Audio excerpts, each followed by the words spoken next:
नमस्कार मंडळी, आपलं खूप स्वागत आहे आजच्या व्हिडिओमध्ये। या व्हिडिओमधून आपण जाणून घेणार आहोत स्ट्रॉबेरी पिकामधील अन्नद्रव्यांची कमतरता कशी ओळखायची, त्याची लक्षणं काय काय आहेत, पानांवरील कशी लक्षणं आहेत, फळांवरती त्याचा कसा परिणाम होतो आणि या सगळ्यावरचे उपाय नेमके काय आहेत हे या व्हिडिओमधून आपण जाणून घेणार आहोत। म्हणून व्हिडिओ अगदी शेवटपर्यंत नक्की पहा। आपल्या सगळ्यांना माहितीच असेल, पिकासाठी साधारणतः 16 प्रकारचे अन्नद्रव्ये लागतात, परंतु यांची उपलब्धता, जमिनीचा सामू असेल, क्षारता, मुक्त चुनखडीचे प्रमाण, पाण्याच्या निचराची स्थिती, जमिनीतील सेंद्रिय कर्बाचे प्रमाण, जमिनीमध्ये राबवली जाणारी पीक पद्धती आणि सगळ्यात महत्त्वाचं म्हणजे जमिनीचा जो प्रकार आहे याच्यावरती अवलंबून असते। तरीसुद्धा शेतकऱ्यांनी केलेल्या काही प्रॅक्टिसमुळे याची लक्षणं आपण कमी करू शकतो आणि त्याचा पिकांवरती होणारा परिणाम आपण आटोक्यात आणू शकतो।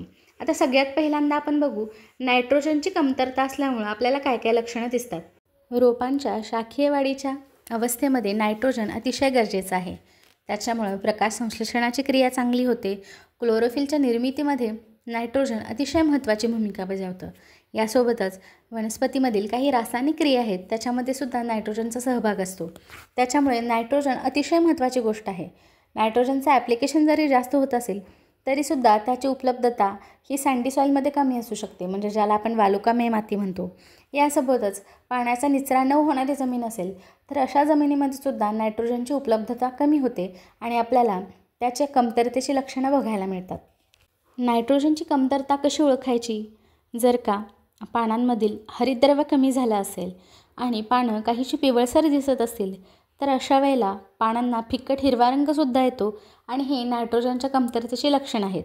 अशीच लक्षणं तुम्हाला लोहाच्या म्हणजे आयर्नची जी कमतरता आहे त्याच्यामध्ये सुद्धा दिसतील, पण ह्या दोन्हींमध्ये फरक काय आहे? नायट्रोजनच्या कमतरतेच्या वेळेला पानं काहीशी लांबट आणि पातळ होतात। हे लक्षण प्रामुख्यानं नायट्रोजनच्या कमतरतेचं आहे आणि ही कमतरता अशीच वाढत राहिली तर पानांचा जो रंग आहे तो तांबूससुद्धा पडू शकतो। आपण स्क्रीनवरती या पद्धतीनं पाहू शकता। जर का फवारणीद्वारे तुम्हाला नायट्रोजन द्यायचं आहे अशा वेळेला तुम्ही 1% युरियाची फवारणी करू शकता। 1% युरिया म्हणजे काय? 100 लिटर पाण्यामध्ये 1 किलो युरिया वापरला तर तो 1% युरिया होतो। तर अशा पद्धतीनं तुम्ही फवारणी करू शकता। किंवा ड्रीपद्वारे जर का तुम्ही देणार असाल तर अशा वेळेला 19-19-19 250 ग्रॅम प्रति 1000 झाडांसाठी आपण देऊ शकतो। यासोबतच स्ट्रॉबेरी पिकाचं जे संपूर्ण खत व्यवस्थापन आहे याविषयी आपण एक व्हिडिओ लवकरच घेऊन येणार आहोत। यानंतर आपण दुसरा घटक बघू, तो म्हणजे फॉस्फरस। फॉस्फरस काय काम करतं? तर झाडामध्ये मुख्यतः पेशी विभाजनाचं जे काम आहे ते फॉस्फरस करतं आणि मुळांची चांगली वाढ होण्यासाठी सुद्धा फॉस्फरसची जास्त गरज असते।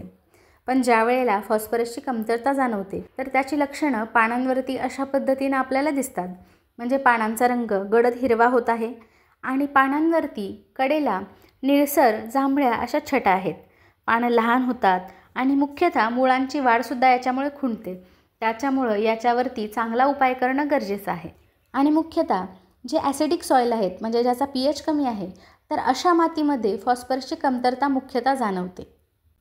याच्यानंतर तिसरा महत्त्वाचा घटक आहे तो म्हणजे पोटॅशियम। पोटॅशियम काय काम करतं? तर झाडांमध्ये काही अजैविक स्ट्रेस आलेला आहे, म्हणजे गारपीट झालेली आहे, वातावरण खराब आहे, तर ते कंट्रोल करण्याचं काम पोटॅशियम करतं। त्याच्यानंतर किडींचा प्रादुर्भाव आहे, म्हणजे जैविक स्ट्रेस आलेला आहे, तर तो सुद्धा कमी करण्याचं काम पोटॅशियम करतं। यासोबतच पानांचा चांगला रंग असणं, फळांचा चांगला रंग असणं, शेप असणं, ह्या सगळ्या गोष्टी पोटॅशियमवरती अवलंबून असतात। त्याच्यामुळं पोटॅशियमची कमतरता जाणवली तर त्याची लक्षणं पानांवरती आणि फळांवरती दोन्ही ठिकाणी आपल्याला दिसून येतात। पालाशच्या ज्या कमतरतेची लक्षणं आहेत ती मुख्यतः जुन्या पानांवरती आपल्याला दिसून येतात आणि खूपच जास्त कमतरता भासली असेल तर नवीन पानांवरती सुद्धा याची कमतरता आपल्याला दिसून येते। मुख्यतः पानांच्या कडा आणि टोकांमध्ये फिकट पिवळेपणा येतो। कालांतराने ही टोकं करपतात, पानांच्या कडा नाहीशा होतात। फळांचा आकार व्यवस्थित ठेवणं हे पोटॅशियमचं काम असल्यामुळं पोटॅशियमची कमतरता जर का असेल तर फळांचा आकारसुद्धा बेडब होतो।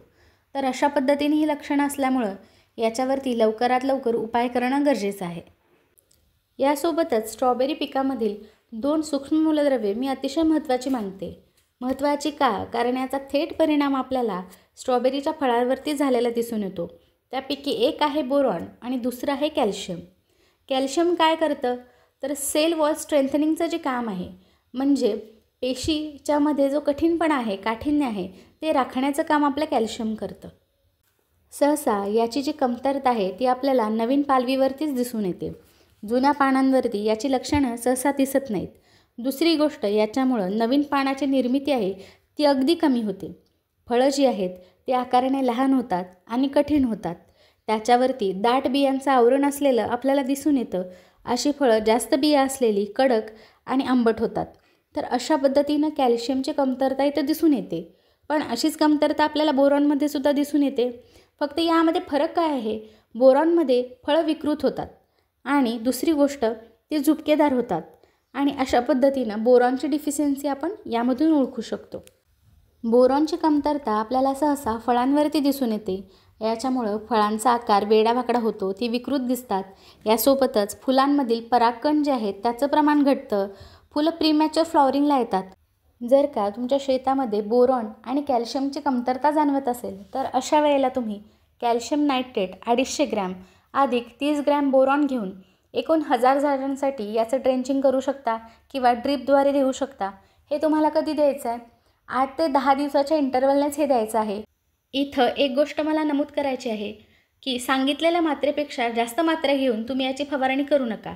कारण बोरॉनसारखी काही अन्नद्रव्य आहेत तर त्याचा इम्पॅक्ट स्ट्रॉबेरीमध्ये विषाक्त, म्हणजे ज्याला आपण टॉक्सिक म्हणतो, तर अशा लेवललासुद्धा जाऊन पोचतो आणि त्याचा पिकावरती विपरीत परिणाम होणार आहे. त्याच्यामुळं कुठल्याही परिस्थितीमध्ये सांगितलेल्या मात्रेपेक्षा जास्त प्रमाणात औषधं असतील किंवा खतं असतील याचा वापर करू नका.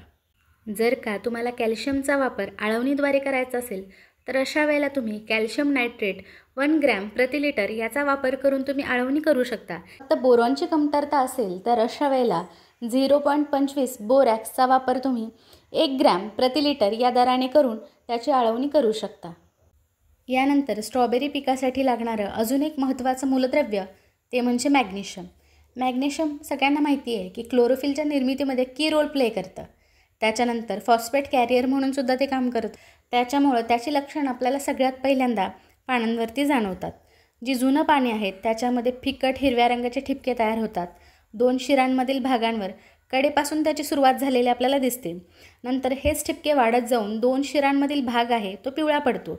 आपल्याला स्क्रीनवरती दिसत असेल तर अशा पद्धतीनं ती पानं पिवळी पडतात. पानांवरती लालसर आणि तपकिरी असे चट्टे येतात आणि त्याचा पिवळेपणा संपूर्ण पानांवरती येऊन कालांतराने ते पान गळून पडतं. तुम्हाला आठवत असेल मी मगाशी सांगितलं त्याप्रमाणे आयर्नची डिफिशियन्सी आहे त्याच्यामध्ये सुद्धा ही सेम लक्षणं दिसतात. पण ह्या दोन्हीमध्ये महत्त्वाचा फरक हा आहे की आयर्न डिफिशियन्सी आपल्याला जर का pH जास्त असेल तर अशा वेळेला दिसते आणि मॅग्नेशियमची डिफिशियन्सी आपल्याला तुमच्या जमिनीचा जो सामू आहे तो 7पेक्षा कमी असेल तर अशा वेळेला दिसून येते. ह्या पद्धतीने जर का मॅग्नेशियमची कमतरता तुमच्या पिकामध्ये जाणवली, वरती स्क्रीनवरती दाखवल्याप्रमाणे ही लक्षणं असतील तर अशा वेळेला मॅग्नेशियम सल्फेट 1 ग्रॅम प्रति लिटर याची आळवणी तुम्ही करू शकता. यानंतर अजून एक महत्त्वाचं सूक्ष्म मूलद्रव्य आहे ते म्हणजे झिंक. वनस्पतीच्या वाढीच्या अनेक प्रक्रियांमध्ये झिंक एन्झाईम कोफॅक्टर म्हणून काम करतं. म्हणूनच वनस्पतीच्या चांगल्या वाढीसाठी ते महत्त्वाचं आहे. याची कमतरता आपल्याला स्क्रीनवरती दाखवल्याप्रमाणे दिसते. म्हणजे पानांचा आकार लहान होतो, पानांच्या 2 शिरांमधील भाग आहे तो पिवळा पडतो. अशा पद्धतीनं त्याची कमतरता आपल्याला दिसून येते. पण पानं अतिशय बारीक दिसून येतात. तर ही अशा पद्धतीची लक्षणं आपल्याला झिंकमध्ये दिसत असतील तर अशा वेळेला तुम्ही झिंक सल्फेटची आळवणी करू शकता. त्याच्यासाठी झिंक सल्फेट 0.5 ग्रॅम प्रति लिटर या दराने घेऊन तुम्ही त्याची आळवणी करू शकता. अशा पद्धतीनं आपण स्ट्रॉबेरी पिकांमधील सूक्ष्म मूलद्रव्याची कमतरता कशी ओळखायची, त्याची लक्षणं काय आहेत हे आपण बघितलं. त्यावरती काही उपाय करायचे आहेत ते सुद्धा मी सुचवलेले आहेत. तरीसुद्धा तुमच्या काही शंका असतील तर तुम्ही कमेंट बॉक्समध्ये नक्की विचारा. यासोबतच स्ट्रॉबेरी पिकामधील खत व्यवस्थापन शास्त्रीय पद्धतीनं कसं करायचं, त्याचं पूर्ण शेड्युलिंग कसं करायचं या संदर्भात मी अजून एक व्हिडिओ घेऊन येत आहे. म्हणून आपल्या चॅनलला नक्की सबस्क्राईब करा. धन्यवाद.